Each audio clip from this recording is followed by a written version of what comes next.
So, ganito lang. Oh, lalagay na natin to.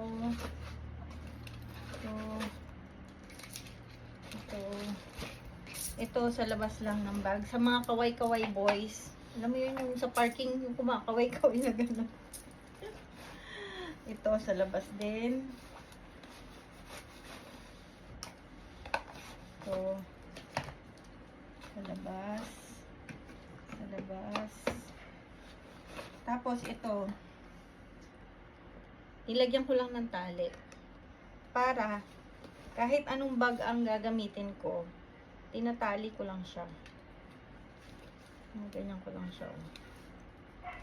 Pag walang bulsa yung bag ko, edi nakaganyan lang siya. Pag may bulsa, binubulsa ko na din. Ito yung mga nakalabas. Pang amoy, pang cologne. Yan. Ayan yung mga nakalabas. Payong, salamin, another salamin, fan. And then the rest nasa loob ng bag. Tsaka yung cellphone.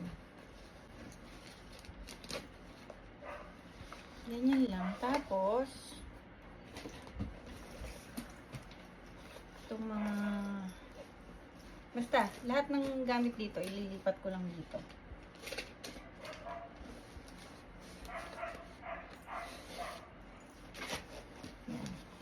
Dinadalhan ko rin ng extra pumaypa yung husband ko. Pag nalobat din yung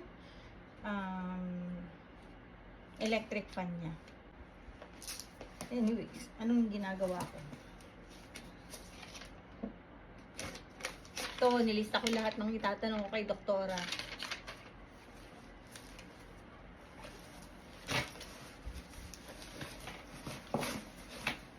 Minsan kasi hinahanap din niya yung old na laboratory results. Yan. Walang kahirap-hirap na ilipat lahat ng gamit dito sa loob ng bag. Diba? Pag may mga ibang errands pa na kailangan, nandyan na rin yung lahat ng mga documents. Tapos, gusto ko tong bag na to. Kasi may mga bulsa din siya sa labas. Minsan, may pinapashoot yung husband ko. Ay, ito pala. Minsan may number, ganyan. Pag may ipapa-approve ka sa HMO, sinushoot ko lang dyan. So, gusto ko yung may mga bulsa-bulsa na bag. Yung magiging outfit of the day. So, ito na yung ating outfit of the day.